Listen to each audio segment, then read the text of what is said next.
I'm not surprised, motherfuckers.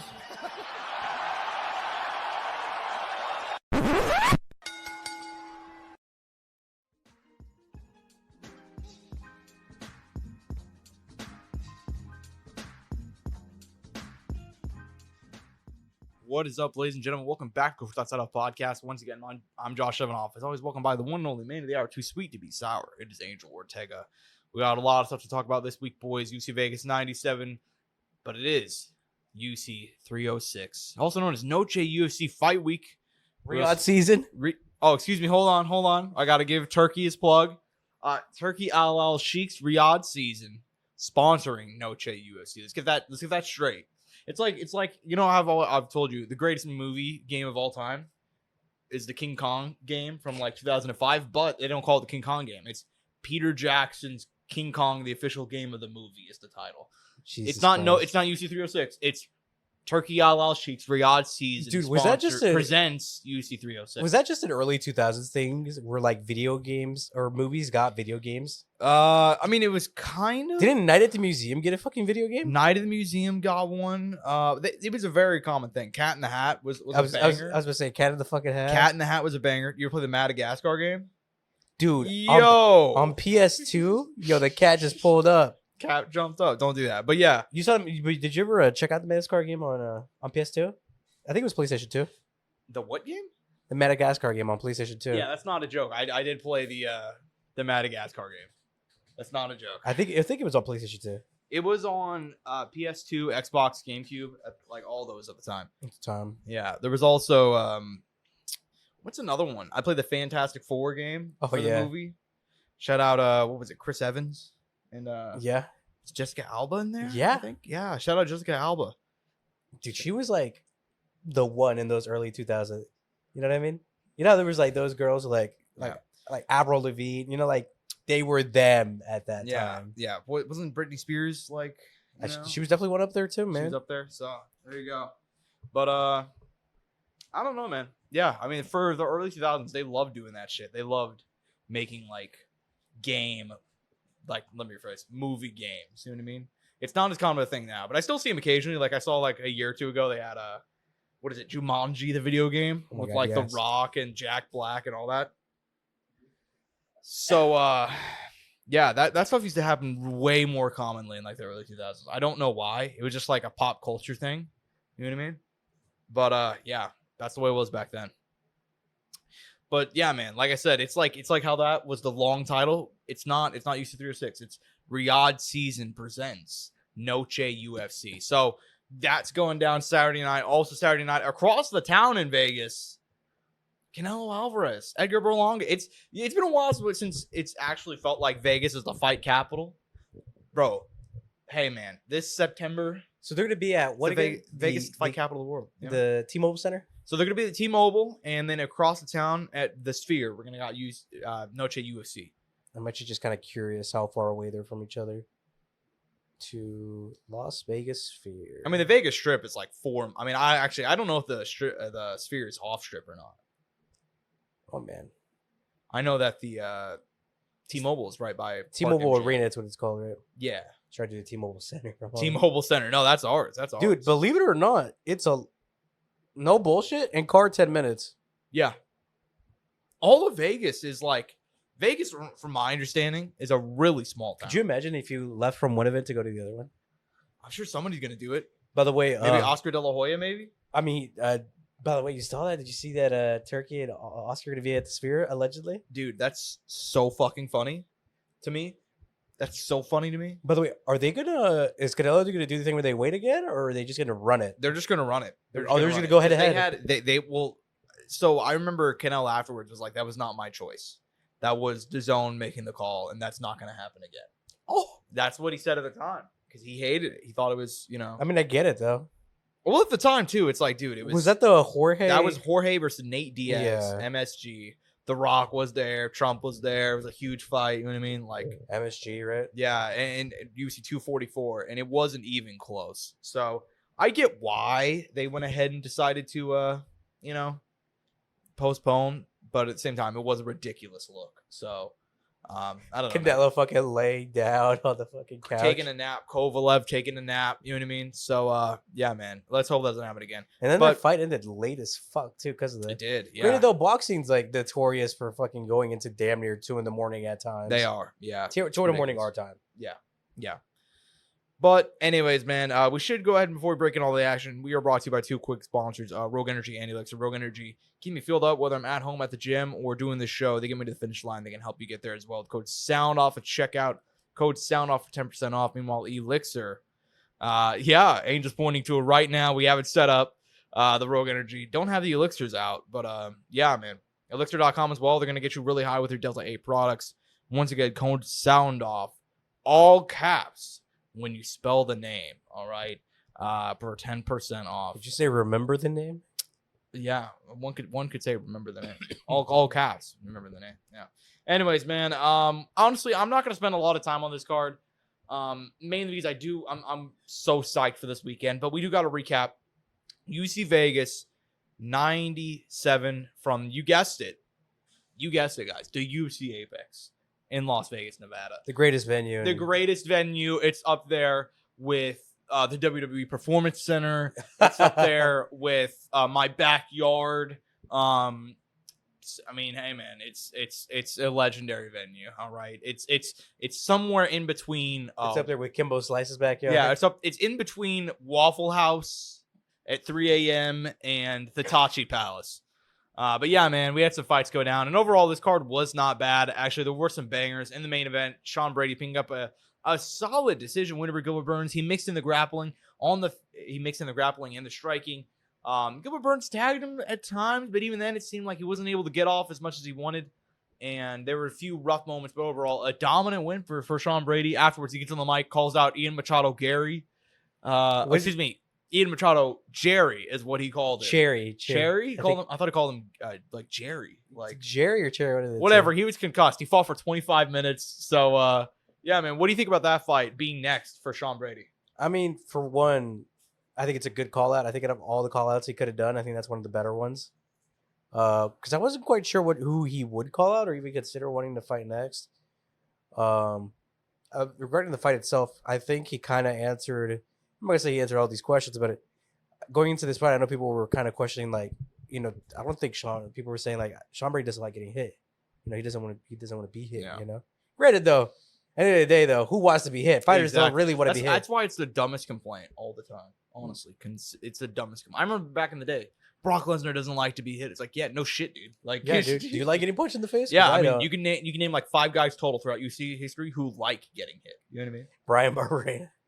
Diego Sanchez is another one. Probably. Guys who just get more fired. Robbie Lawler, Yeah. But that's it.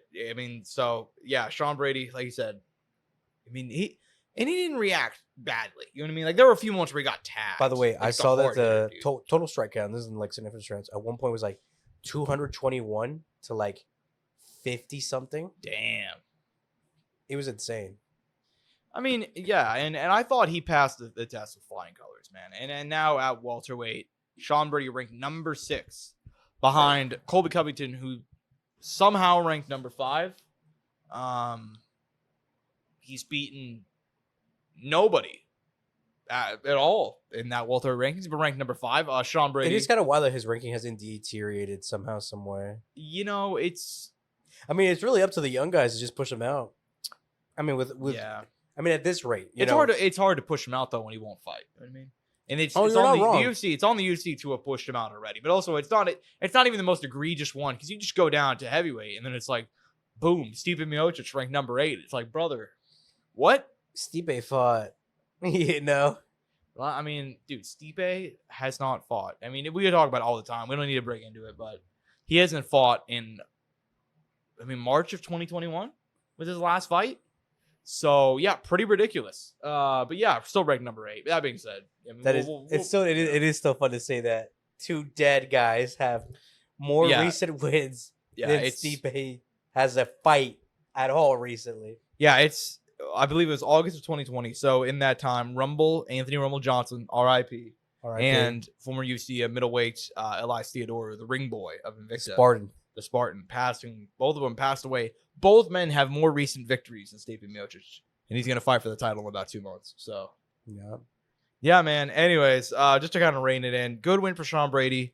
I like the Machado Gary fight, man. I like that a lot. It's gonna answer questions about both guys. You know that's what a good call out. Like I respect the fuck out of that. How do you feel about Gilbert? I mean, we're gonna address Gilbert because I mean, what is it? 3 L's in a row. No, granted, you could argue the Muhammad one, short notice, injured. fighting hurt, Yeah. JDM up 2-1 and got hit with a flying knee in the last 20 seconds, Yeah. and then got rocked.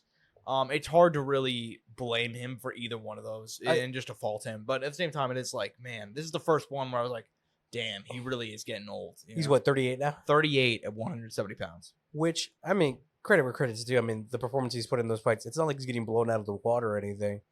And on top of that, I think he could still be a very hyper-competitive guy in this division.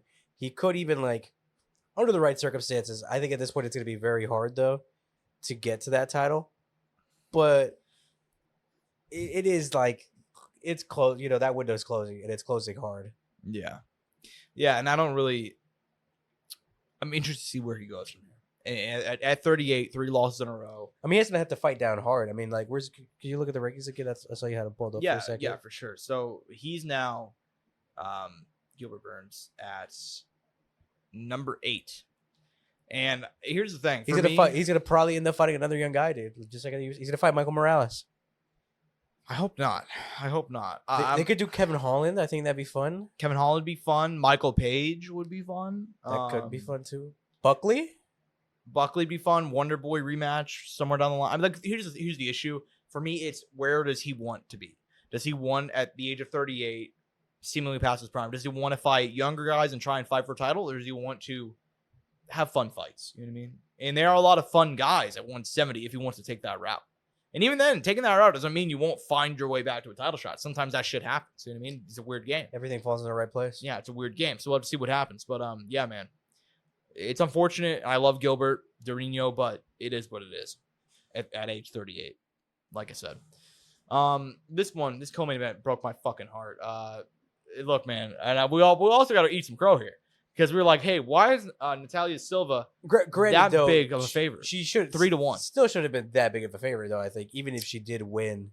Well, it was a close fight, and I would agree with you. Well, the judges didn't think it was a close fight, apparently. Well, I thought so Natalia Silva defeats Jessica Andrade via unanimous decision. The scorecard's 30-27 across the board.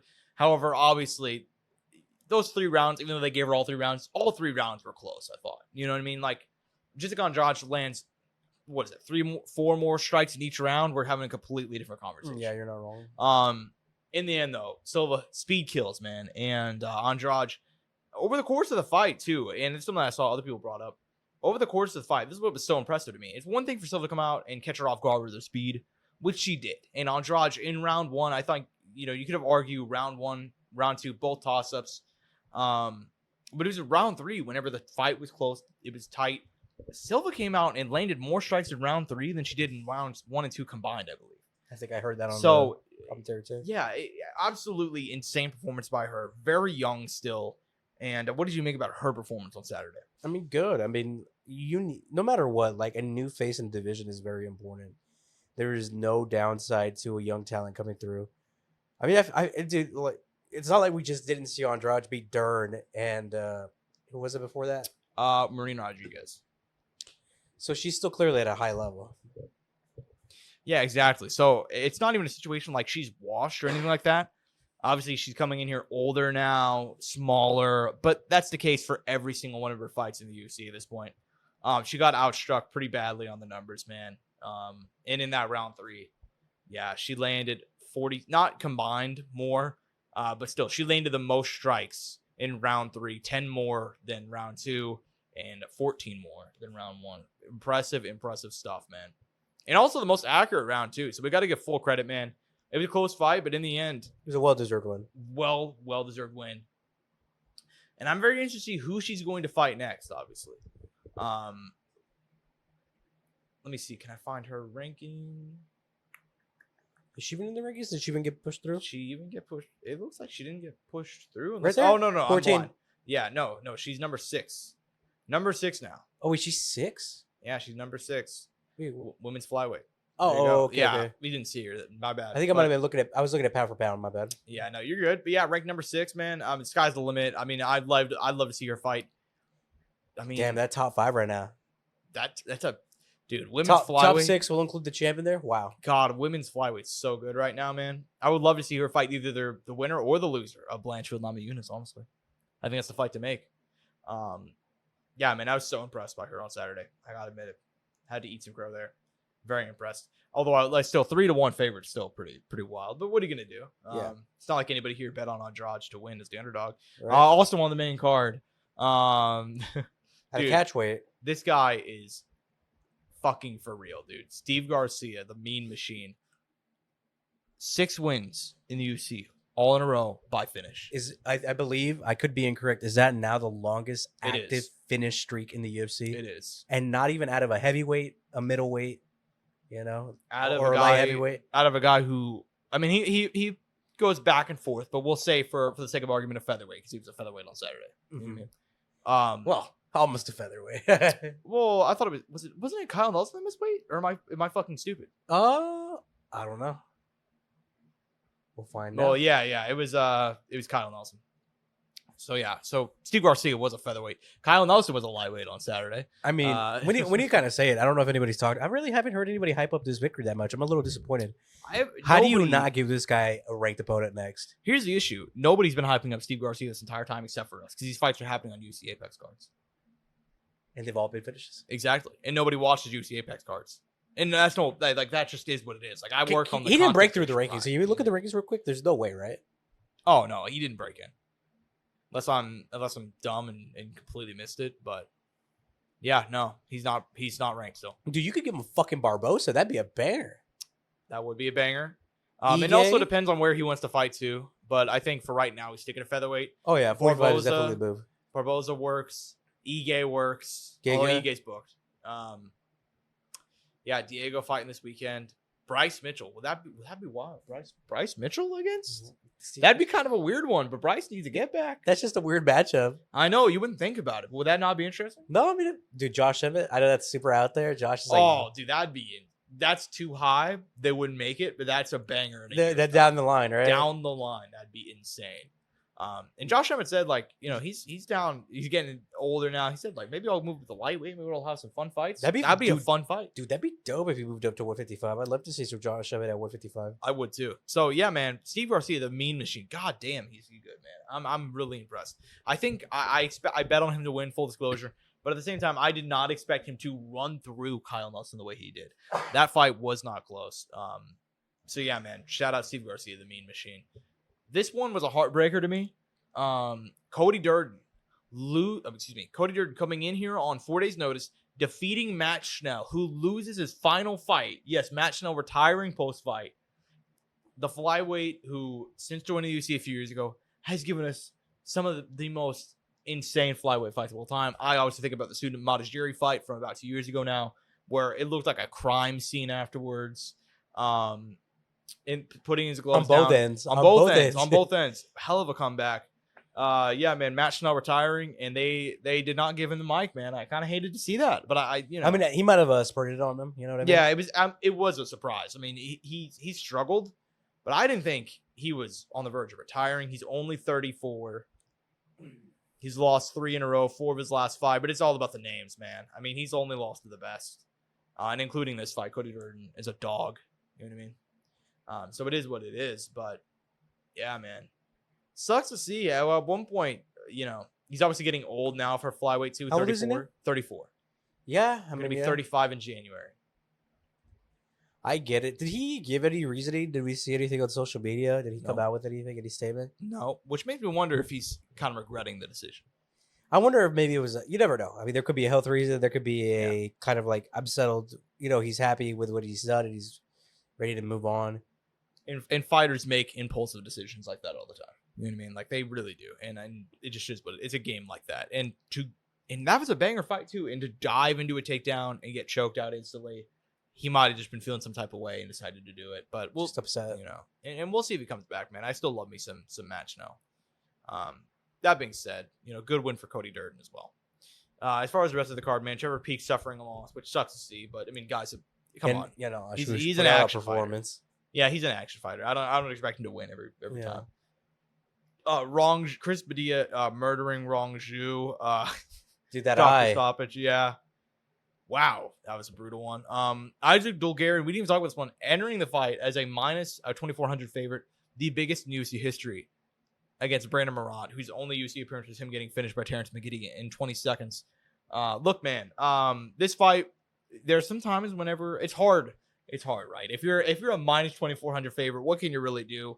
Dude, that fight was not close for a second. He took him down 4 seconds in and beat the shit out of him until he ended up getting a submission win near the end of the second round. If you're going to enter a fight, is that big of a favorite? You got to handle it like that, man. God damn. Hell of a performance. Disappointing performance out of Felipe Dos Santos and suffering a decision loss to Andre Lima. This one was kind of a surprising one. Hated to see it, but we'll see what happens. Still young in his career. Gabriel Santos picking up a win. Jacqueline Honorim. This is a controversial one. Defeating Vanessa. This was like the biggest kind of thing to come out of this. Yeah, controversial. Or out of this whole card, I feel like. Or one of the biggest things. Yeah, exactly. Very controversial, man. Ends up submitting Vanessa Diamopoulos. Diamopoulos arguing that during that sequence, our girl Jackie there had her fingers in her glove. And do you have strong feelings about this, by the way? I do, in the way that it's like very obvious. Nate, the friend of the podcast, was very passionate about this. You know what? Shut up. Was he like pissed off for Diamopoulos? Is what you're saying? Yeah, but at the same time, though, I also kind of fall in the sense of like, I felt like she was too hyperfixated on it. Yeah. Obviously, definitely try to say, I don't know, make some sort of awareness as best as you can. But she still got armbarred, though. Yeah, I think it was another display of how fucking stupid this sport is at times. Right? Well, yeah, that too. I mean, for me, it's should she have not talked to the referee during the sequence and tried to, like, I get, like, sure, fine. If you want to say that, sure, okay. At the same time, if you could acknowledge that a fighter cheats during a finishing sequence, and the referee did. They did acknowledge that because that's what she did. She obviously had her fingers in the glove. But then you do nothing about that. Why the fuck do we have rules? It's like the argument for whenever like somebody gets eye poked or dick kicked. You get one. You get a free one at the start of every fight, arguably 2 or 3 depending on the referee. And then the timer resets. If you kick somebody in the dick, you're like, "Oh, my bad. Hey, touch the gloves." Go out in there and poke them in the eyes 2 minutes later. That's a new timer, bro. You get one free foul every time. So I think it's fucking stupid. I'm fully in agreement with our boy Nate on that one because I don't understand how can you let somebody cheat in the finishing sequence. I mean, and look, and the other thing I said too that night was like, if you ain't cheating, you ain't trying. I mean, it's part of the game. I don't blame our girl Jackie there. I'm talking about the referee, man. Like, it is what it is. I think that if you're a fighter, shit happens. Oh, 100%. And it is what it is, and that's the game that we're in. I think it's very multi-layered. It's not just the glove grab. There's a lot of things. Ref, Jackie, Vanessa. There's a lot to it. It isn't just one thing. Yeah. And ultimately, it comes down to the referee because it's refereeing like that has led this to be the result that it is. Because it's like, dude, you guys don't do shit when people break the rules. I mean, but you know what they say, dude. Like, how do laws work? You know, how do laws function? You know how laws function? They only function if they're enforced. Correct. Same with rules. Exactly. So I don't blame the fighters for this, and I feel for Vanessa Diamopoulos. And I also think that to be honest, though, if we're gonna allow that, like, to be honest though, at the same time though, if we're gonna allow that, we might as well just allow dick kicks back, eye pokes, knees to the ground and opponent. Here's what it comes down to for me. For me, it's like, dude, if you're not angry about this, I want to imagine that Vanessa Diamopoulos is your favorite. It's Dustin Poirier in this situation getting fucked over on an armbar. Do you care more now? You probably do. You're not even wrong. That's a good way to put it. Because it's in it, but it's like just because this is a low level women's fight does not mean the fight. I did think that though. After the fact, when I was just like driving, like a day or two later, I don't even know why it came through my head, but I was definitely like, I think it's because I was listening to the podcast and they were talking about this specific thing. Yeah. And I don't even know if they used that example, but I was like, if this was X Fighter, would I care more? Well, that's exactly. And I'm gonna probably be honest and say, yeah. Yeah, like for me, it's like people don't care because that's a low level women's MMA. Like that's what it is. And no offense to those women, but that's exactly what it is. So, but for me, it's like, dude, the rules still got to be enforced. This is the pinnacle, supposedly the pinnacle of fighting. Enforce the fucking rules, dude. It's that simple. I mean, what would you say the equivalent of this would be like something like in the NFL? In the NFL, this is like a dude. I mean, it's the finishing sequence. It's literally the last time that like this is it, right? This is the pinnacle. Yeah. It's like a offensive. It'd have to be egregious. It's okay. So it's offensive pass interference. The dude shoved the DB 7 yards out of the way, and he caught a touchdown right in front of the referee. And the DB was like, "Dude, you just saw that." And the referee's like, "Fuck it, what?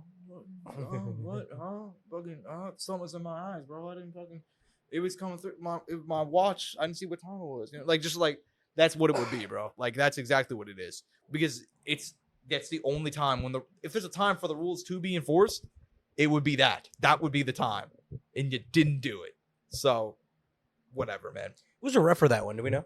I can't remember off the top of my head. Was it Big Tan Dan? It might have been Dan, but I can't remember fully. Point being, though, they all do it, so it's almost irrelevant. No, but I'm in agreement.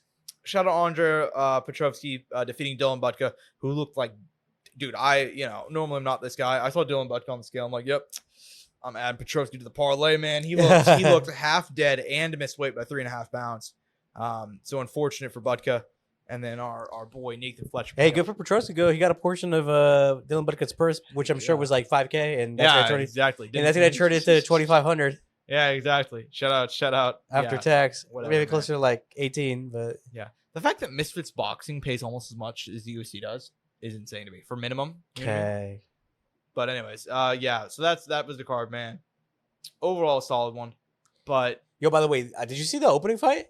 Yeah, Nathan Fletcher scoring a dude comeback. Yeah, comeback submission win. The one fight I didn't mention. My bad. Shout out Nathan Fletcher, dude. Dope kid, man. Like I said, saw him in Cage Warriors.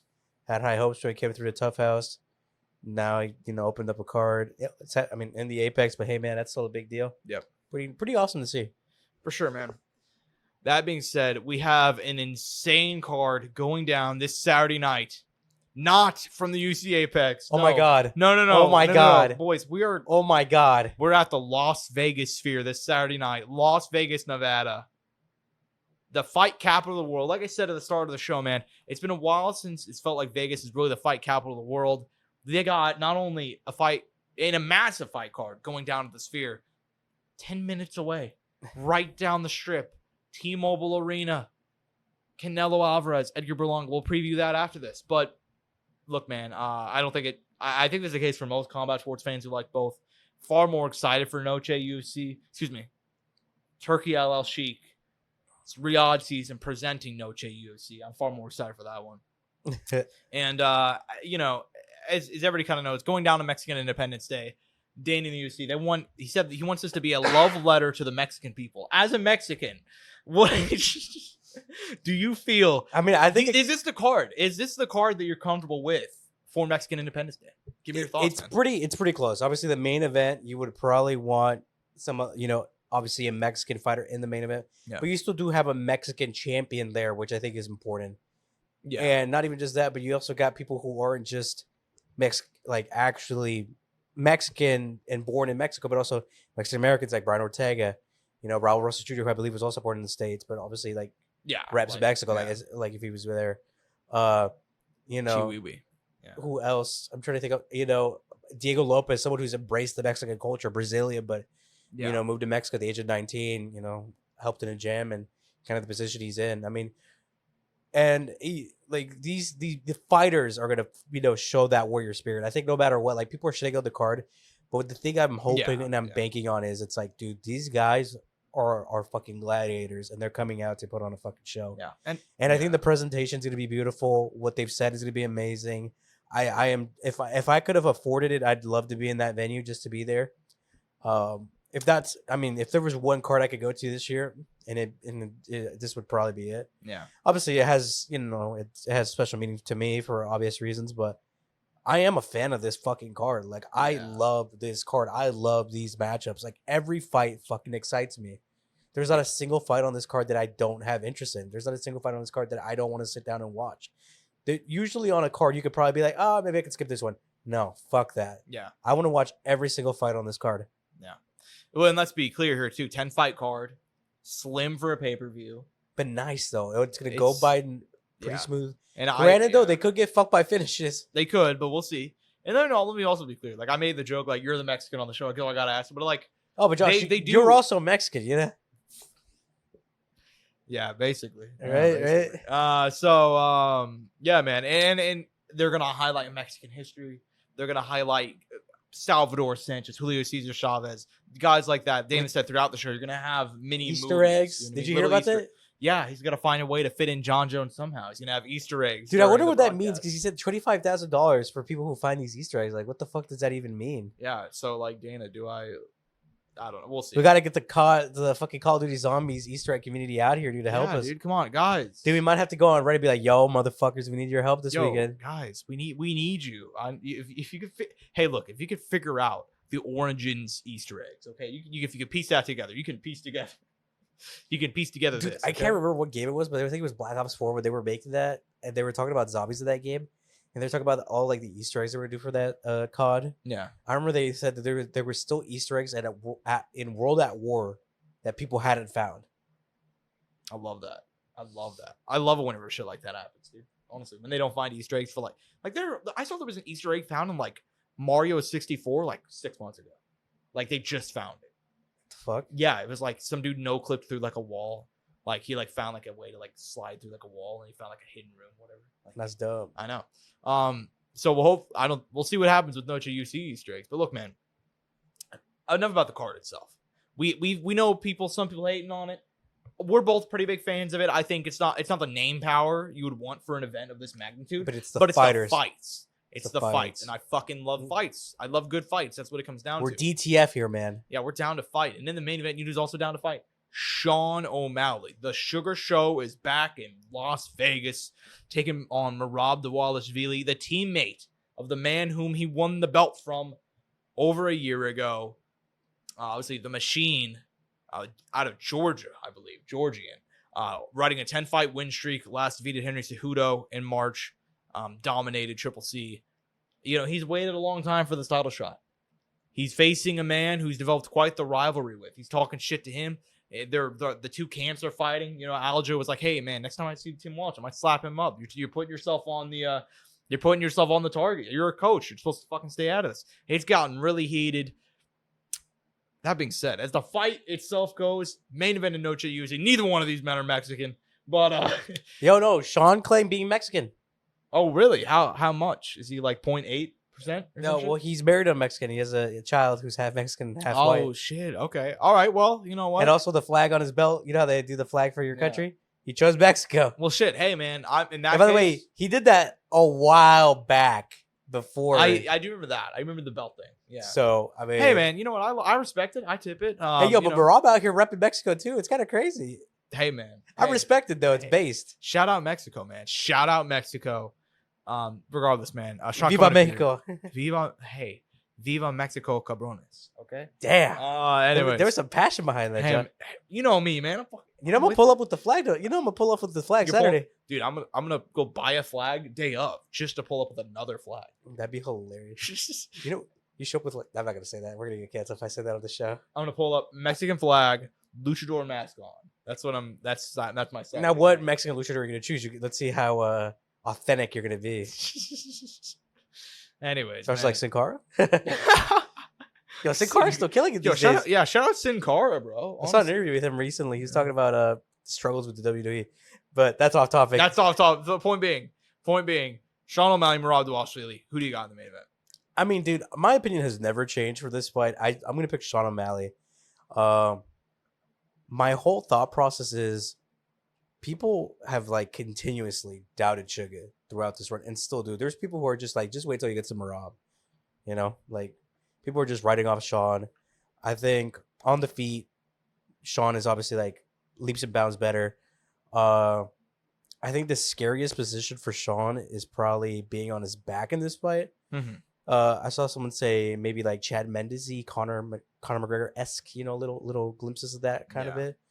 For Merab, I mean, we've seen him get tagged in several times. Many times. And not even like the most like technical of setups and then strikes, like just in crazy exchanges he's been tagged. It hurt pretty bad. Gets wild. I almost wonder what would happen in a fight. Like, what's going to happen with Sean in there? Guy who's a sniper, a guy who, is pinpoint accurate, precisions everything and moves quick. I'm also curious to see if Merab's able to catch. I'm sure he will. I'm sure this fight will end up at the ground at some point in Sugar's ground games to get tested. And I think he's going to surprise some people. I think he's a good grappler. I think he's a good jiu-jitsu guy. Wrestler, I mean, good enough, Mm-hmm. Merab, not much of a submission guy, but he will take you down and will try to ground and pound you. I think his best position is on top, not on the back like Aljo. Mm-hmm. So, kind of, I think if he had but I mean, if he gets to the back, there's going to always be danger there anyways. Yeah. I mean, the keys to victory for me from Merab, I think, are what I said last time, dude. Like, and I don't know what people are going to realize. It's like chop the tree down, man. You need to take out the legs, slow down Sean, and then work the body. This man is, that's really what it is. And for Sean, don't get taken down. Stay on the feet, pick your shots, be smart, be a champion. Yep. Yeah, and fully in agreement with everything you said there, man. I think that this is a fight that it's not that hard for me to predict. I gotta be honest with you, I'm surprised the betting odds are as close as they are. For me, I think everybody says, not everybody, like you said, a lot of people have been like, hey, wait till he gets to Merab. To me, I thought if he was going to lose at some point during this journey, it was going to be to beat Aljo. Aljo, I think, more competent on the feet, both offensively and defensively than Merab. He doesn't throw as much volume, but also when Merab throws volume, he opens himself up. And you saw that. Triple C tagged him. Moraes almost, let me rephrase, the corpse of Moraes almost finished him too. And we've seen that in other fights too. I just think this is it's a recipe for a Sean O'Malley win, man. I really think Merab, in order to get, like you mentioned, Sean, what are your keys to victory? Stay on your feet. You know what I mean? Merab's gonna have to cover so much distance. You've seen the guy. You guys have seen the face-offs, and obviously Merab's consistently the shorter guy, but Sean O'Malley, almost 6 feet tall at 135 pounds, is by far the biggest guy there. Him and Corey Sandhagen. He's a freak for that weight class as far as his height goes. And you see, whenever he fights smaller guys that try, and you saw fucking Aljamain Sterling, who mixed the striking better than Merab probably will. He got clipped. All it took was one. He came shooting in, and he got clipped. I think a similar thing will happen. I got Sean O'Malley, and I'm not a guy who normally picks Sean. Straight up, I picked Sterling to beat him. This is where you fucked me finally, Josh. I did. You know what? To be fair, I did pick him against Jan. I picked him against Marlon Cheeto Vera, but consistently, I'm a guy who has doubted Sean O'Malley. But I also think this is a perfect matchup for him. I think as far as top guys, you're not going to find guys that are much better matchups than Merab Dvalishvili. And I still think maybe Merab can put it together. Maybe he could win. I mean, and you never know. I mean, Sean might have to fight from behind. He might get taken down in those early rounds. And then the fight's completely different. You know what I mean? Because I'm assuming that Sean is going to play the counter game and stay on the outside and so on and so forth. Maybe he'll get taken down. Maybe he'll go down 2-0. Then he'll have to put the pressure on. How important do you think it is, or how, what if he has another performance like he did against Cheetah? What are we how are we going to be looking at Sean? What kind of result do we need out of this fight, Josh, for Sean O'Malley to grow more? A knockout. He needs a big knockout on this card. Within this moment, in this spot, they gave him this opportunity to headline. He was chosen. They chose you over Max Holloway and Ilya Topuria. They chose you over having Alexa Grasso and Valentina Shevchenko in the trilogy. They chose you, and they chose you for a reason. You got to go out there and finish him. Right. That's it. He has to go out on a shield. Yeah, he has to go out there and finish both these guys, right? Yeah, exactly. This is a huge opportunity for both. Massive opportunity. So we'll see, but I'm picking Sean O'Malley as of Thursday morning that we're recording this. Josh is like, it could change. I mean, by Saturday. Sometimes you know me, man. Sometimes you get in there and I'm like, fuck, man, shit. You're not wrong. I'm trying to stick with my gut on this one, and it's pretty much been Sean. I mean, a while back, I've always still picked Sean in this matchup. Yeah. Like I said, I just feel like I've seen Merab get tagged way too many times, and I'm just like, dude, what's gonna happen when he gets in there with Sean O'Malley, who's a precise guy? Fully agree with you. Fully agree with you. I'm excited though, dude. This Yeah. could be a 5-round banger. It could be. It absolutely could. One round one way, one round the other way. Fifth round decider. And Who has it left in the tank? You know, crowd is getting rowdy. You know, new stage, all lights on you. Commentary's going crazy. Oscar De La Hoya on the side, Dana White on the side. You know, they're hugging. That's how big of a fight this is. they can't. You know, I'm excited, yeah, man. I'm I'm hyped, genuinely. I'm smiling right now. Yeah, I'm hyped. I can't remember last time I smiled for a fight. Yeah, I'm hyped, man. I really am. Co-main event though, we got Wow, history. man. ELYXR Grasso, the only defending Mexican champion. Granted, the only Mexican champion at this point. Anyway, I mean, there was a time whenever we had like what 3? I For a mean, minute? yeah. But, Technically, right? Brandon Moreno and Yair interim. Moreno and Yair's interim. What a fucking dude! The fucking just the fact that they just didn't make that card. From like 2022 to 2023. You know what I mean? Where like they were all killing it. Yeah, man. Yeah, they kind of fucked up, but still, ELYXR Grasso, the only Mexican champion left, fighting in the co-main event against her rival Valentina Shevchenko. She defeated her last March, won the title, and the Bullets reign at women's flyweight. Then they fought to a controversial draw, you know, which, you know, now that we're a year removed from that fight, I got to be honest with you, I still think that fight was very 50-50, very much of a toss-up. A lot of people talk about it like Shevchenko was robbed. Robbed in the sense that She was like, robbed in the sense that round was not a 10-8. yes. But I thought that the fight was like, I didn't. Oh, have the an fight was issue. close. Yeah, I'm not gonna argue that. Yeah, I didn't have an issue with the draw though. Is the overall point that I'm making. They're back, and what do you make about this one? For me, this is the biggest toss up of the card. Yeah, without a doubt, man. I mean, they're all their fights have been razor thin. Obviously, the first fight came down to a mistake on Valentina's end. Second fight, obviously, super close. Ended up being a draw. Bullshit draw. But nevertheless, it's just kind of like these guys know each other super fucking well now. I mean, how much is going to really change, you know? I'm assuming these guys are going to come in with the same kind of game plan. I'm assuming Valentina's going to try to take this fight down to the ground. Because I think physically, Chev is stronger and can pretty much like take her where she wants at. Yeah. If she, proper technique and everything. And man, Grasso on the feet, dude. Wow, who would have thought, right? Like her boxing has just been that fucking good. Yeah. Credit where credit's fucking due.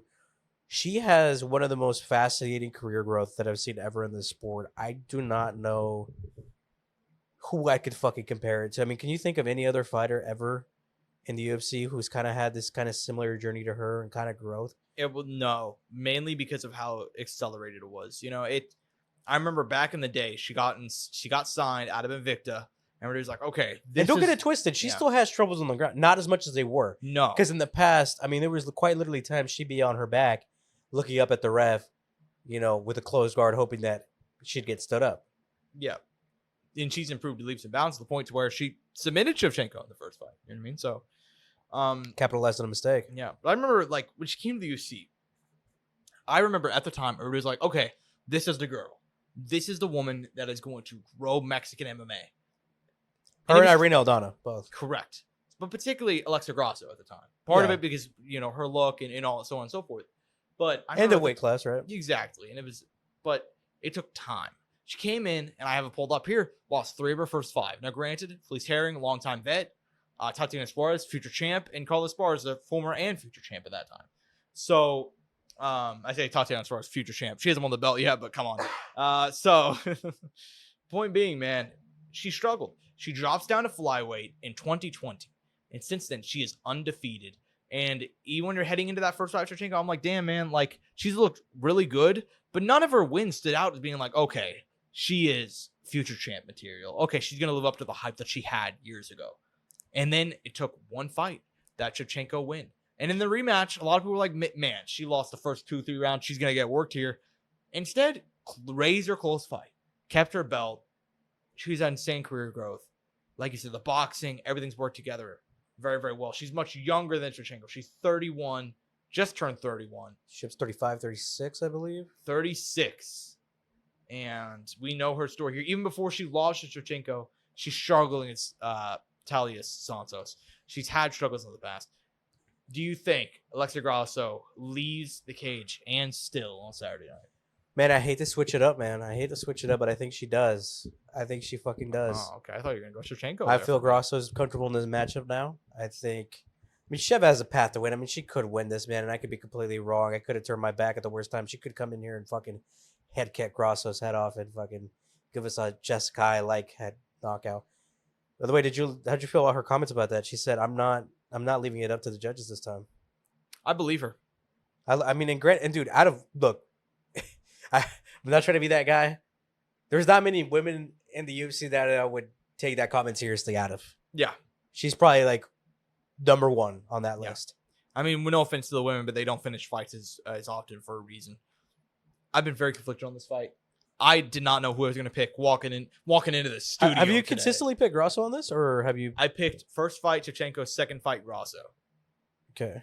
Third fight. I'm going the bullet, man. You switching it up I'm switching it up. Dude, I swear, dude, if I get cucked after riding Shev for 2 fights, I'm switching it up, man. I don't know what it is. It's a feeling in the air. That's the only reason. I was Shev for quite a while, and then I ended up with Grosso kind of near the end now. Yeah. And I mean, I'm gonna come to terms with it, whatever the result is, however it happens, it happens. But at the same time, I'm kind of seeing like, dude, the stage is set up. You know, everything's in the right place for her. You know, like it's looking like it's her moment to capitalize on it. And it's that's partially the reason why I'm kind of I'm a little bit hesitant, man. It feels like there's so much pressure on ELYXR Grosso here. It really does. Mexican independence. She's dealing with it well, though. She is dealing with it well. But thinking back to the first fight, she was calm. Yeah. She was confident. Well, and let me be clear here. This is entirely a gut feeling. And based on the 8 rounds that they've had together, 9 rounds, they're like, you know what I mean? Like, they're like 4-4. Like, it's a super close you ain't even lying there, right? So at this point, it's a gut feeling, but I think Valentina Shevchenko, I just got to feel it. The way she's talked about this fight, she's got like, it's almost like Izzy Poetan too. Yeah, it gives you that feeling. Like, she's pissed off and she's ready to make a statement. I think she'll win Saturday night. I think it's going to be a close fight. I think Shevchenko's going to get the win, though. I could see it. Yeah. I could see it. This fight's also going to be close. Brian Ortega, Diego Lopez. These guys are supposed to fight back in July. Got canceled. Now they're fighting here. Brian Ortega, like you said, both these guys, not from Mexico per se, but both ties to Mexico. Brian Ortega, Mexican-American. And obviously Diego Lopez, Brazilian, but lives in Mexico, I believe. Yeah. Live in Brian Ortega, Chicano. Yeah, there you go. So, banger of a fight, though, man. T-City, I've always felt like, for a long time now, and I feel like we might have gotten it. He's always had one big fight left in it. One big performance left in it. Shit, Yair? That's what I was saying. But does he have one more after that? Can he work his way into a title shot by beating the Phenom, the guy that's been rising up the ranks, in Diego Lopez? I mean, dude, Brian, you know how Brian Ortega fights, dude. This guy could be getting the shit beat out of him, but somehow, some way, still find a way to get it. And it's weird. Because in a weird way, I feel like Diego Lopez at times in his career has kind of looked a similar way. Like, just messy, but somehow gets through with it. At the same time, though, Josh, Brian Ortega's talking about a different weight class. Kind of seems, I don't want to say checked out, but kind of looking ahead a little bit. Yeah. It doesn't seem like 145 is fully in the plans going forward. He is older. He has taken a lot of damage in his career. A lot. I mean, pretty much every fight. Every single fight. Every single fight in the UFC. Diego Lopez, though, also too, bro. That guy's a dog too. He's taking some damage in fights. He was a guy that, and I've said it on the show publicly, like, he broke my heart when he fought at the Contender, when he lost that fight to Joe Anderson Brito. Yeah. Because I was like, this fucking guy, whenever he goes to UFC, he's gonna do some shit. Yeah. And then he just let me down hard. And granted, who knows what it was and what could have been going on at the time. And granted, it could have just been a matchup thing, right? Joe Anderson Brito might have just had his number. Yeah. And since then, man, he looked the way I thought he would. And I was still hesitant. It took me a little while. But then that Sadiq Yusuf one just stamped it for me. I'm going Diego Lopez on this one, Josh. I'm also going Diego Lopez. And I think this fight, I've been off and on it.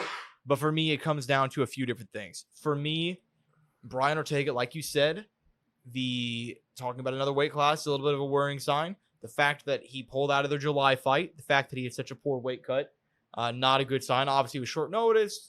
3 weeks? You know what I mean? So you can cut him a little bit of slack. But it's just the way he's looked. Even against Yair, I mean, what was he? fucking rolled his ankle and an ankle injury in the opening introductions. That's a guy that in his early 30s now with a lifetime of damage. That's a guy that I think gave us his last great performance. I think that was his moment, and he lived up to the hype, and he did it. But I don't think he'll be able to do it on Saturday. I got Diego Lopez. You know Brian Ortega right now. If he listens, he's gonna hit you with that shit. He's gonna be like, "I'm gonna show you how great I am." I hope so. I love Brian. I really do. I love both these guys. I don't like making this pick. I hate dude. This There's fight so many for that fights. reason, Dude, but I also love it. This isn't the only fight that breaks my heart that they made. Another fight that we'll get to it later. But dude, they booked Ignacio Bahamondes versus Manuel Torres. I know. You don't know how much that fucking hurts me. Yeah, shout out Manuel Torres, man.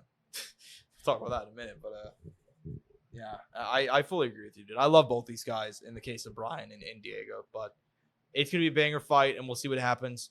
I will admit to you guys that after that fight, in terms of star power, we're talking about a drop off. We're going from fucking 100 down to like 5. But the point being, these next guys are still like high level prospects with an insane ceiling. Well, that's what I was gonna preface with. Yeah, the star power's not there, but these guys are excellent fighters, and these fights are going to be bangers. Up a lightweight, Daniel Zellhuber taking on Esteban Ribolich. What do you think? Make about this one, man? Daniel Zellhuber, 25 years old, out of Mexico, is the real fucking deal. I mean, and no bullshit. 15-1. His name is the Golden Boy. Like, I remember back in 2019, whenever he was fighting, and he was probably like 18, 19 years old, fighting grown-ass men. Yeah. Undefeated, about to fight for a fucking title. And it's like, this is the future. This kid's the future. This kid's going to probably be a champion of the UFC. Like, that's the way he was getting hyped up to be in Mexico. And, I mean, in his time in the UFC, he's been pretty good. I mean, I think he still has a lot of room to grow.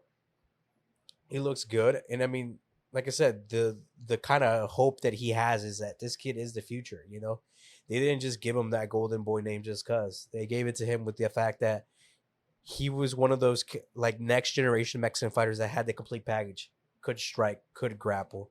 And, I mean, the wrestling, I'm sure it still has to develop, but it's one of those areas that pretty much south of the border is one of those things that I think all countries collectively agree that that's something that needs to improve. I remember Gilbert Burns on his podcast had a whole conversation about, like, you know, the Brazilians have the striking down, the Muay Thai, all that. We got the jiu-jitsu, but the issue is we don't got the wrestling yet. I remember Brandon Moreno kind of made similar comments. You know, we got great boxing, great taekwondo, great stuff like that, even Muay Thai, and even now, great jiu-jitsu practitioners. But, once again, not the wrestling. And Esteban Ribolich, he's a kid that came out, I believe, is it the Goat Shed, maybe? I could be wrong. It sounds familiar. Argentinian kid, also young, power in his hands. He's good. I mean, I'm excited. Gringo, yeah. I'm excited for this matchup, man. Oh, no, he doesn't come out. He comes out of, what is Alta. that? Alta team. I was wrong. Regardless, though, I'm going to go Daniel Zellhuber on this. I'm going to stay with the Golden Boy. I'm in full agreement with you. Daniel Zellhuber is an absolute dog. And let me be clear here. This is another fight. Toss-up. This is why I said earlier.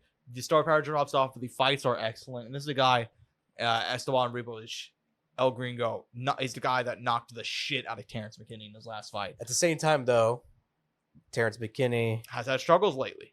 Ups and downs. Very ups and downs. So I'm going to go Daniel Zellhuber as well. Admittedly, I'm more excited for the opening fight of the card. Down at, I believe, flyweight. Yeah, Ronaldo Rodriguez, who is the real deal. I mean, like you said earlier, these guys are all great prospects. They haven't established themselves yet. But in the case of Ronaldo Rodriguez, 25 years young, lazy boy, taking on Ode Osborne. Obviously, only 1-0 in his career thus far, but still, I mean, 15-2 is the record. Excellent, excellent record. Ode Osborne suffered a lot of struggles lately, man. 2 in a row and 3 of his last 4. Only win is a split decision over Charles Johnson back in 2023. I mean, this looks, I hate to say it, man, it almost looks like a little setup here. I mean, they see what they got in Ronaldo Rodriguez. I don't even know if you knew this, Josh, but like after his win in Mexico, he like managed to reach 500,000 followers. I did not. On Instagram, yeah. That's surprising. 500,000 followers on Instagram. Granted, though, he did a great job marketing himself in the local scene down in Mexico. Comes out of my parents' home state in Veracruz. Very well-known guy in the area. Very well-liked, very respectable. Insane mentality on him. I mean, I'm excited to see this kid's career, man. 25 years young. And dude, he is. I mean, I am so sad you can't enjoy his interviews. I can't contain like most contagious humor in the world. Very funny guy. He actually, he does a podcast with Shorty Torres, bro. That shit is comedy. Come on, man. I know a little bit. Un poquito el español. I mean, I got a little bit. By the way, if you ever get a chance, you should check out a Shorty Torres podcast because he has them on there, bro. That shit is comedy, bro. Them going back and forth. Because like Ronaldo doesn't know like much English, if any at all, and he's talking to him in Spanish. So they're having to like translate, and shit gets lost in translation. It's the funniest shit ever. So to anybody out there, check out Shorty Torres' podcast. That guy should be in the UFC. Just saying. Oh yeah. We've been campaigning for that for like 4 years though, so it's probably not gonna happen. But it's not gonna happen. And also, I'm sure Shorty's getting to the end of his career too. Oh yeah, especially down there. But yeah, this one's a pretty easy one. Ronaldo Rodriguez on this one. Yeah, man. I couldn't remember. He's the one that came out of Veracruz. My bad. So shout out Ronaldo the only Rodriguez. state that Dana highlighted when he was talking about these fighters, which is kind of funny, honestly. But I was proud of that, man. Yeah, I can't remember which one I went to, but what are you gonna do? Me. Oh yeah. Well, I am. I mean, hey, man, I got the Mexican fiance. I've been to Mexico. I'm basically at this point. Josh has made those 1-day trips to TJ back in the day. Yeah, basically. Yeah, no. It's just. Anyways, man. Yeah, Ronaldo Rodriguez is gonna fuck up Odeo at the. I forgot what the Great China Hotel. I forget the fucking. You know what I'm talking about too. I do. The Hong Kong. Yeah. The fucking Hong Kong. If you know, you know. Anyways, man, we got on the undercard Armenia out. I mean, we're not going to preview all these, but Armenia Aldana and Norma Dumont should be fun. Dude, I like that. I like that. 135 though for Norma Dumont. Hopefully she can make weight. Always a mystery. She's got a lot to cut. Has to lose the weight somewhere. So yeah, but she does it. She somehow does. This is a fight you said that you hate's kind of happening. Ignacio I hate it because I don't want to see one of these guys lose. Yeah, I'm high on Manuel Torres. I'm high on both these kids. Yeah. But Bahamondes is the guy I'm not as high on, but it's still, dude's... Bahamondes' strike is insane. His kicks are insane. Yeah. And he trains out of that Bilal Muhammad gym. What's your gym called again? Oh, man. I forget. Pull it up. I can never remember either. Hold on. It's the gym that, what's her name comes out? Val Flow Striking. But no, it's the gym that Juliana's in too, though. Well. So that's not right. That's according to Wiki, my man. The guy who won the PFL championship runs that gym. He knocked out our boy, the one Strickland knocked out to fight Izzy. Oh shit, you're talking about. Oh my god, I know who you're talking about. I can't think of his name right now. Okay, VFS Academy is what is listed for Ignacio Bahamondes. But I don't know. Maybe he trains at multiple gyms. And maybe the names. I mean, you know how MMA gyms are, dude. Like they all have 17 different names. I mean, they might have changed names. Let's see. They change their names all the time. Yeah, see, this is a different gym. But yeah, no. I mean, it might be a scenario where, like I said, he trains at multiple gyms, and plus, like, he has a gym down in Chile. Yeah, that's he common. trains at. Oh, you know, his brother went pro. No, he has like a 15, 16-year-old brother who's fighting pro MMA. Damn, he's like 5-0. Damn, some crazy shit like that, 6 or 7-0. Yeah, yeah. But that shit, for what it's worth, you like both those guys, should be a fun fight. It's gonna be a banger. It's gonna be a finish. Yeah, or a war, one of the two. And they're both tall as fuck for 155. Yeah. Down at 115 though, Yasmin Uruguay, who is a talented prospect, taking on Ketlin Souza. Yasmin Uruguay, 25 years young, 11-1. I mean, multiple finishes. Former Combate Global fighter, Ketlin Souza out of Brazil. Similar case, although more of a UFC newcomer, only 1-1. Should be fun. It's a hard fight. Is a hard fight for both. Joshua Van stepping about short notice against Edgar Titus. Yeah, I love that fight though. I love that Edgar's fight. A dog. Yeah, dude. Edgar's a dog. Josh also a dog. Coming off a close loss, man. First loss in his UFC career. It is what it is, man. Yeah. And then Rob. Granted, though, Charles Johnson doing his thing too. Dude, Charles Johnson's a dog, man. He and 2 or 3 upset wins in a row. Something massive underdog in both of those too. So, opening up the card, Raul Rosas Jr., who made a comment. He's 19 now. He said he wants to retire by 25. 6 years, huh? Yeah. So, I don't think it's gonna happen. But hey, man, I respect the willingness to put that out there. The desire to want to achieve that. You know what I mean? I respect the fact that he's setting the goal. Opening up the card against Aor Quilling. The pressure, right? Yeah. Let's be honest. Like, that is a lot of pressure. And they put him in the spot for a reason. They could have easily had the flyweights open up here. Well, the reason they did it is so people are there for the start. Exactly. Because Raul, man, obviously he's, 2-1 in the UFC now? Yeah. He had the loss. And his following is insane now. Yeah. A lot of guys just know him for the Chi Wee Wee meme. Now, yeah. Yeah, I mean, but But they also know him as a teenager who got signed to the UFC Exactly. when he So was he's- 17. Yeah, but my point is like he's Which is got so funny fans because he from turned a lot of 18 like different directions. a week or two later. Yeah, exactly. So it wasn't as big of a deal. But point being, Still a crazy though. badass, 17-year-old though. fought on the Contender Yeah, Series. still a badass, and I'm very excited to see him. And I'll give him props every single time. By the way, are you excited for the day a 16-year-old fights on the Contender Oh Series? god, dude. I'm only 23, but I feel so fucking old now, dude. Because like me, like you're a sports fan, you see these guys coming through now, and they're only getting younger too. Like they're only getting Debuting better. and shit. Yeah. Yeah. It's like I saw like a Chiefs player like scored a touch. Like shout out Xavier Worthy. I saw Xavier Worthy scored a touchdown. I pulled him up on Wiki. I just wanted to see something. I'm like, fuck, man, this guy was born in 2002. Shit, get out of here, man. God. What was it? I saw some guys talking about the same topic. They were like, dude, what were you? They were talking about some player. Like, what were you doing when you were 18 or 16? And the guy's like, you know something? You know that guy who broke the record for fucking jerking off the most? That was me. He was just, BB, but he's like, that was me. Yeah, I was going to the park a lot at 16, man.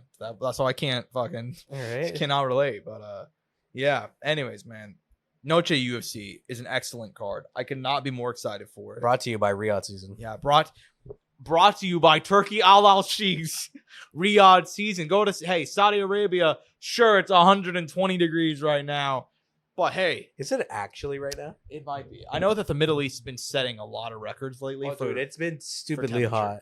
for temperature, man. Which not surprising considering, I mean, everything. It's the Middle East, and so the planet itself is setting heat records every day. But actually, you know what? We're gonna pull it up. I was doing the same exact thing. Yeah, pull up Riyadh. What is Riyadh right now, Angel? There we go. And Just it was clicked it. 10 in the morning. It's 102 right now. 102. It's going to peak apparently at 109 with a low of 85. Yeah, the low. I believe that's the high here today is 85. So there you go.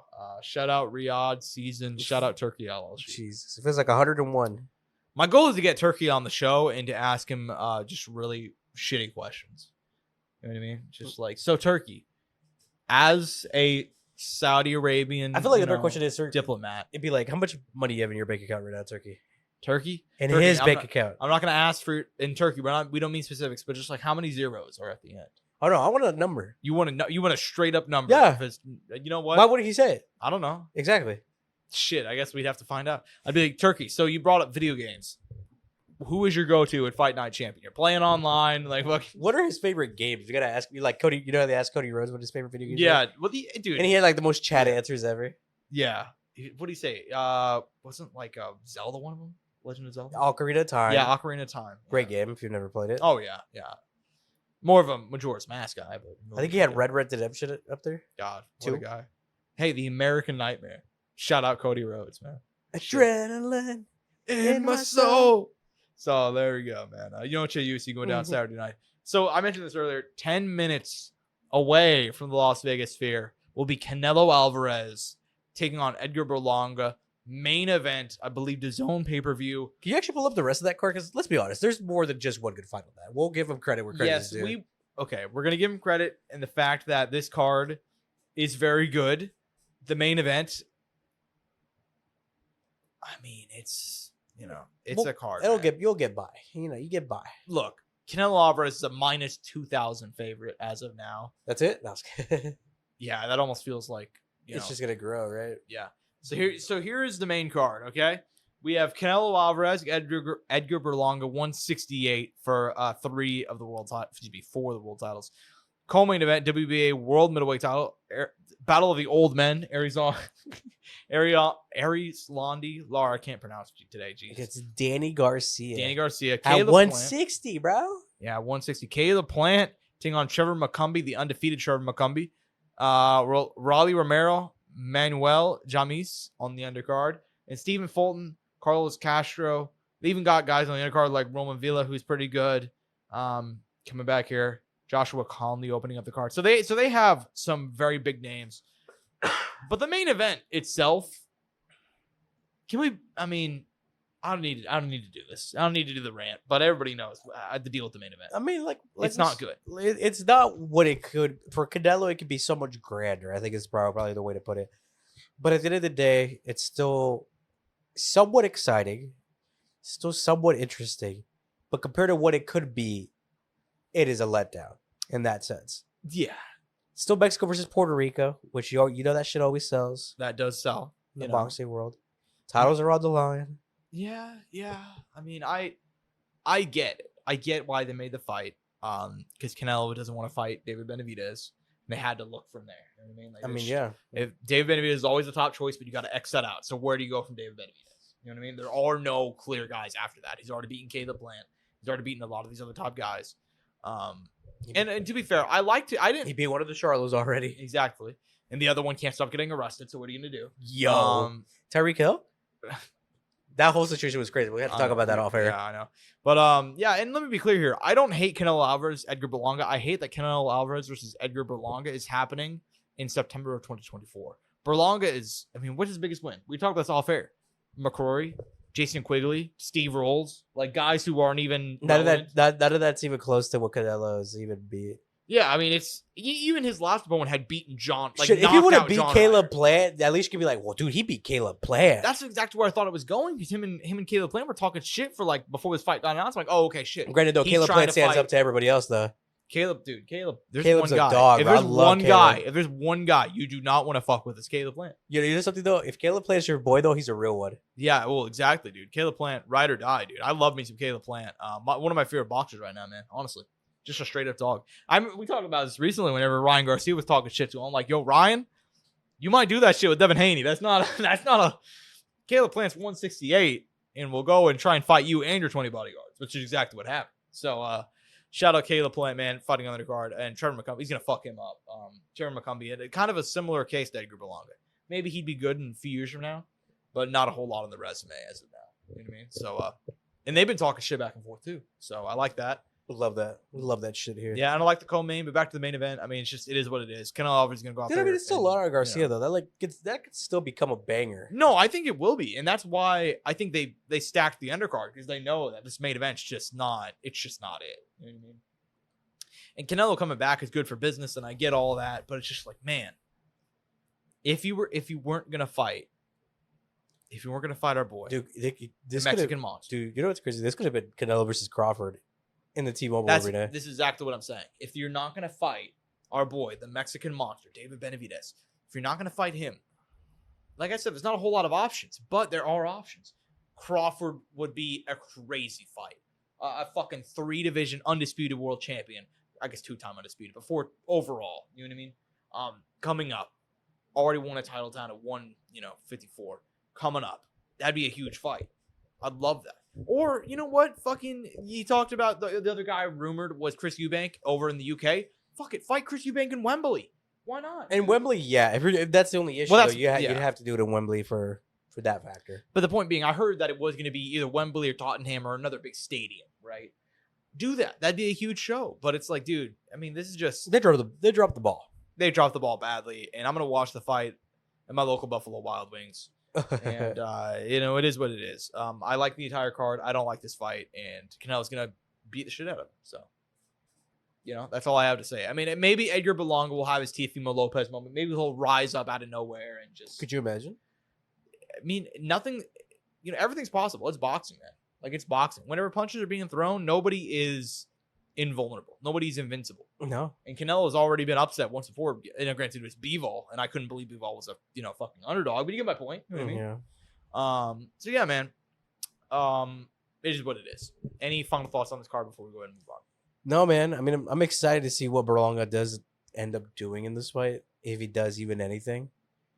It's gonna be very sad if he just gets blown out. Just because he's so young. And boxers, like, people talk about this too. Like, at the highest level of boxing, dude, that shit is straight. Like obviously it's all brain damage, but at the peak, dude, like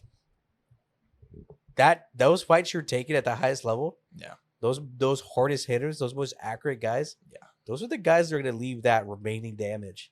Absolutely. And he's fighting this guy at this point in his life, this early in his age, when he hasn't even accomplished, not to be an asshole, but much. I mean, he's putting not just his, career on the line, but literally his own physical well-being. Yeah. And that's boxing, brother. You know what I mean? Like, that's because he could take this fight and then not be the same guy in the next one. Yeah. So we'll see. Damn, that shit got dark there. Yeah, it did go. Maybe it's the truth. Canelo Alvarez is going to literally kill Edgar Berlanga. Canelo Alvarez is going to catch his first body. Real quick, this is also something I put in the news section. Canelo Alvarez came out during fight week, and he said that next year he would be down to box Conor McGregor. Quick thoughts. Do you want to see Canelo Alvarez versus... Do you want to see Canelo Alvarez honestly murder Conor McGregor? I mean, not really. Not particularly. You have no interest. Not really, no. Yeah, the build-up would be awesome. You don't care? No. Shit, I don't care either. Next up, could you imagine Conor won? Just dude, Canelo goes out, throws the first punch, breaks his hand. You know what'd be funny? Because Floyd be like, I'd be both them motherfuckers. You know that motherfucker would say that he'd ride that shit so hard. Hey, somebody had asked him, Canelo was a hell of a boxer, hell of a fighter.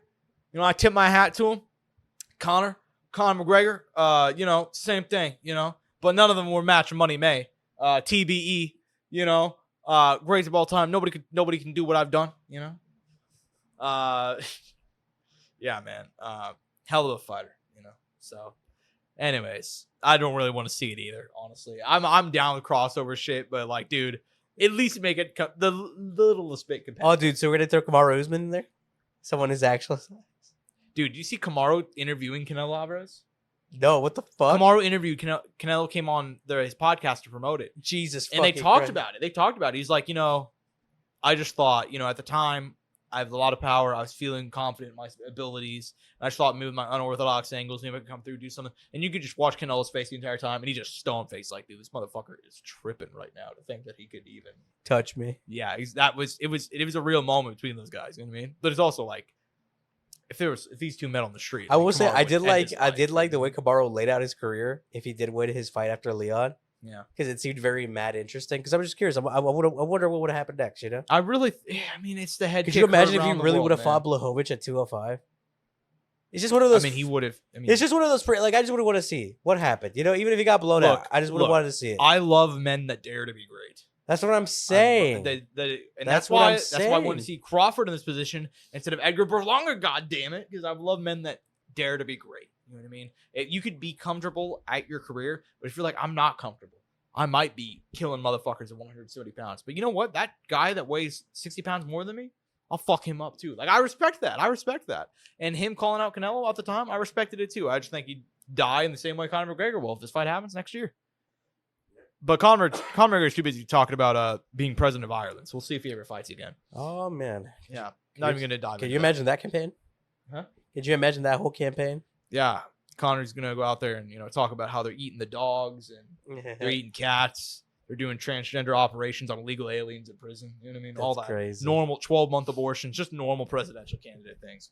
Totally, whatever. I'm not even going to get into that, but just hilarity. I'm sure. Okay. Yeah. You okay there, buddy? It's just, I always think of the stat that like 30, there's like a stat out there. It's a real thing. 34% of the world's population has an IQ like at or below 85. I'm starting to think that number's more like 50-50. You know what I mean? But anyways, brother, we got a bit of a sad story, but also it's a happy story. You know what I mean? In a roundabout way. Demetrius Johnson has not been seen in the cage for a year and a half. In that time, he's talked about retirement. Even before his fight, he said that could be my final one. But he teased maybe he'll come back for a mixed rules fight. Maybe he'll fight Mikey Musumeci, something crazy, right?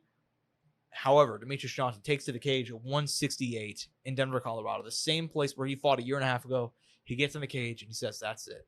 I'm done." It was an emotional speech, a very emotional moment, retiring at the age of 38. The record is damn near flawless. Two promotional. Basically two champion, division though, with how the weight classes work. Yeah, you're true. Champion across two promotions. Bare minimum top 5 greatest of all time. Give me your thoughts on Mighty Mouse hanging it up for good. I mean, I can't say it's a surprise because I knew it was coming at some point soon. I mean, what an amazing career, right? I mean, what else could you fucking say? I mean, the guy left an awesome highlight reel, cements himself as one of the greatest of all time. Left on his own terms, ended with wins. He left on top still. You know? I mean, that's fucking awesome. I mean, obviously I'm a DJ kind of diehard, man, He was one of the first UFC fighters that I even knew of. The only reason I knew about him, no bullshit, was because of a BuzzFeed video. I think Chris Weidman was in it. He was in it, and I think Jessica I was in it. Oh. And for some reason, he stood out to me. I don't know why. And then I never forgot about him. And then that glorious Conor McGregor knockout happened against Jose Aldo, and now I'm here. And then you were hooked. And I was hooked. It's like a drug. Yeah. Yeah, and for me, it's obviously a little bit different. I was kind of there to see, the UFC introduce the flyweight division and kind of the early stages of that, and watching him win, and it's insane to think about, because I remember for the longest time, it really took DJ to leave for him to get his flowers. You know what I mean? And it wasn't until he went over to one championship. The UFC presented, and this is not turning into a shit on UFC thing, because they gave him the platform and so on and so forth. So that's not what I'm trying to do. But the UFC, they treated him like, okay, we need to find a way to make money about this guy, because that's what they are. They're a business. And they would do whatever they could. And Dana feuded with him off and on consistently. And Dana, to his credit, he tried really hard to promote him, and people just wouldn't bite. And eventually, near the end, they started to have issues with that. They wanted to fight TJ Dillashaw. He said no. He's like, you know what? He wanted to get paid more. And they said no. It's like, we're going to shut down your division. It's like, fuck, shut down the fucking division then. Like, do it. I don't care. And they were really going to. And they did. They fired 75% of their roster, to the point where I remember they didn't even have a top 15 near the end. They had a top 14, top 13. You know what I mean? And those in like late 2018. So, yeah, man. And all that, he went through that to go to one championship where they were like, on day one, they're like, this guy's the greatest fighter of all time. We're going to give him respect. And we're going to talk about one championship in a minute. And I have a lot of issues with him. I have a lot of issues with Chatri Sitriton. You know what I mean? But at the same time, the way they presented DJ, he got his flowers. He got the great retirement ceremony. He came in and elevated that roster completely. And yeah, man. I mean, one of the greatest of all time. And selfishly, I will, no matter what happens, and I've seen many MMA fights in person. It's my job. I will never forget. The number one highlight for me is always seeing Demetrius Mighty Mouse Johnson defeat Wilson Hayes to tie Anderson Silva for the record in Kansas City. That is a moment I will never, ever forget. And that fight, in case people forgot, that was a fucking clinic. I'll never forget it, man. The way he was touching him up, he was so fast. It was like, dude, like he's landing 5'6" before Wilson can even do anything. And that's the case for everybody against Demetrius Johnson. People talk about the resume. Henry Cejudo, David Benavidez. Oh my God, Joseph Benavidez. Right? Damn, he's that good, man. He's that good. He fucking pulled up with that tall ass motherfucker. Yeah, man. Beat Joseph Benavidez. Multiple other great guys. Tim Elliott still. It was like people shit on that fight. I saw somebody the other day like, oh man, I can't believe he went decision with Tim Elliott. Tim Elliott's like 38 now, flyweight, still ranked, beating dudes. You know what exactly. I mean? Like, he's DJ is an absolute dog, a stud, a top 5 of all time. And for me, he's top 3, and he ain't 2 or 3 is all I'm saying. So Demetrius Mighty Mouse Johnson, hats off, man. Hell of a career. It was emotional, man. It was. I will say the only tragedy, I guess, in his career was probably never getting that third fight against Cejudo, right? I'd say that, and I'd also say him not becoming UFC 2 division champ. I think if he would have moved up, around the time to fight actually TJ, that would have been insane. Or even a rematch with Dom Cruz. You know what I mean? Because shit, and if he would have lost to TJ would have popped anyways. Yeah, there you go. Or maybe not. I don't know. But yeah, man. I mean, he's a dog, a legend. There's not anything bad I will say about Demetrius Johnson. He's one of the nicest. No, like what was it? I saw some post. It was like no controversies, no PED issues, no beating his wife, fucking. Oh, he didn't fight in the UFC. Tied for most title defenses. 1 and 2. No, it has the record. Or has the record? Yeah. Official, yeah. 11. I mean, what the fuck else do you want, man? There's nothing you can say. There's nothing you could say. How can you not like the guy? Yeah, already, and he might be the first guy to go in multiple Hall of Fames. He is the first inductee into the One Championship Hall of Fame, and Dana said he's going to the UFC Hall of Fame next summer. Showed you how great he was. Yeah, truly one of one. One of one, man. One of one. I feel blessed to have watched him compete. That being said, last story of the day. Also involved in One Championship. Kind of more of a funny one. Karate Combat. We like Karate Combat on the show. We talk about them a fair bit. A friend of the show, Sam Alvey there. Ben the Bane Davis has competed there. We have a couple other guys that we know. They smell blood in the water. Karate Combat smells blood in the water. It's been a long time since I've seen like a promoter go after another promoter this way. At least in MMA and boxing, it happens all the time. Karate Combat in what's his name? Adam Azim or something like that. Azim something. taking President Awesome. President Awesome is the official title. He does not drink water, folks. He only does juice. It's steroids. Anyways, They might be the same thing for him. yeah, so we hyped up President Awesome on the show on here a fair bit.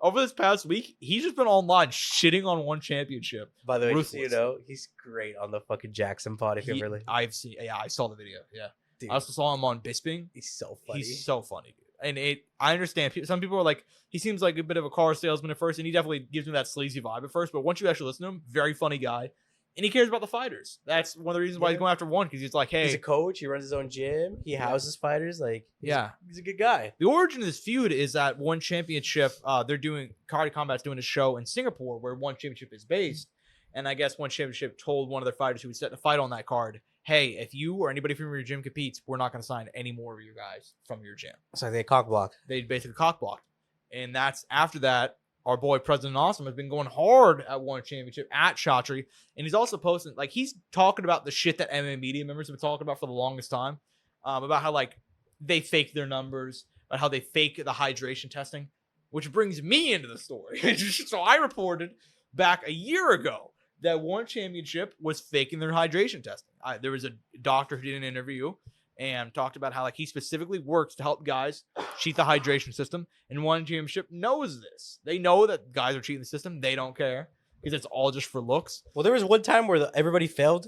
Yeah, and they let everybody fight anyway. No. Everybody failed, and then they came back, and they all suddenly. Oh yeah, they all passed. Yeah, Yeah. because that makes sense, right? And you also have guys who are like Angela Lee fought in like 3 different divisions, which makes no sense if you're not cutting weight. You know what I mean? And multiple other people have also done that. And our boy, President Awesome, shared the article on Twitter and Facebook, not Facebook, Instagram, of me reporting on that. And I'm like, shit, man. Hey, man, Trump, you not my bank account right now, man? Fuck. He put that on Twitter or Instagram. He both. Did you see how many impressions he got on Twitter? No, I didn't see. But We're gonna have to do research afterwards. We'll have to research afterwards. But yeah, man, getting used as a source by one promoter to shit on another is possibly the funniest thing. Especially one promoter that you like and one promoter that maybe you don't like as much. there's one I like, and there's one I don't like, that much, Hey. It's right up there with me being the first guy to break the news that Donald Trump was gonna do commentary on that Triller show. Dude, by the way, 1 and 2 is the greatest accomplishment. Are you still gonna do at some point in time, if everything works out, are you gonna do like a single video for that? Or Yeah. are you gonna do it just part as the podcast, your One Championship tell all? I'm gonna do an entire video where I'm gonna run down every controversy they had, and then also talk about my end of dealing with One Championship. Because I'll put it like this: I've dealt with a few promoters in my life, a few of them. There are the good ones, the bad ones, and then the Who have you dealt with all? Sinchitong, Mams Taylor, right? Sichitong, Mams Taylor. Shout out Mams. Mams is a good Mams dude. been the shit, right? Shannon Knapp of Invicta, very nice. I'm actually gonna interview her soon Really? for the show going down the 20th at Memorial Hall. At least I'm set to do that. I don't know when I'll end up doing it, either pre or post, but point being, and the UFC a little bit too. I've talked to their PR guys. And I've had a few unpleasant experiences. None have been as bad as One Championship. Oh yeah, I remember the UFC. Yeah, and then that one just was funny. It's like, dude, I know what you're trying to do here. I'm not even gonna fucking play into your game. I don't care, bro. I do this for fun at this point. But yeah, man, like One Championship by far the worst, and that's the case for every single media guy, by the way. And I've never talked to anybody who's like, oh yeah, they're very nice to me. Like, no, not anybody who actually gives a fuck. But yeah, man. So shout out Karate Combat. Shout out President Awesome. We'll see what happens there. Yeah, man, I like their product. They're doing big things right now, man. They're doing big things. And even besides the whole, shitting on One Championship. So, yeah, man, like I said, number one and number 2 of my career. You been getting used as a source to shit on one promoter by another. And then the Donald Trump commentating Triller, which nobody gave me credit for. Apparently. Yeah, no, nobody sourced me, just saying it. But, you get no credit these days. That being said, man, anything we talk about before we go ahead and close out of here? No, man. I mean, I'm just excited that we're picking up. Like the year always closes out strong. We bring this up every year. I'm excited. I think the next card is in Paris. Am I mistaken? Am I right? I will double check real quickly before we go ahead and get off the air here. We got. Maybe I'm absolutely fucking wrong. No, I think you're correct. So we've used 306, and then we're taking off a week, and then we have Paris. So, yep, that's gonna be fun. And then we come back to a pay-per-view after that. Pahea Roundtree UFC 307 in Salt Salt Lake Lake. City. Yes, sir. And hopefully next show we get some Dana bombs at the presser. I hope so. I think this weekend he's finally going to announce John Stipe. It's getting to that time. I mean, dude, November 4th. I have MSG. been getting fucking cock teased for months and months on end. Yeah. Yeah. So we'll see. We might announce Dricus Strickland too. That's the rumor. Yeah. So, but we'll see, man. Hopefully the show goes well. Hope you guys enjoy it. Hope you guys, knock back some enjoy. Have a fun Mexican Independence Day, boys. Have some fun out there, man. Celebrate the Mexican people. be safe. Be safe. Uber at all costs, guys. Right. Uber, Lyft, Uber, Lyft, all that. So yeah, hope you guys have fun. If you're in Vegas, somebody, if you're listening to this and you're in Vegas, do what we said earlier. Go from one show to the other. Be a fucking legend and do it for us because we cannot. I'm at Josh Evanoff on Twitter. He's at Angel Ortega _01 at Courtside Soundoff for all things related to the show. Hope you guys enjoyed. And that's it for us. See you next week. Have a good one. Peace.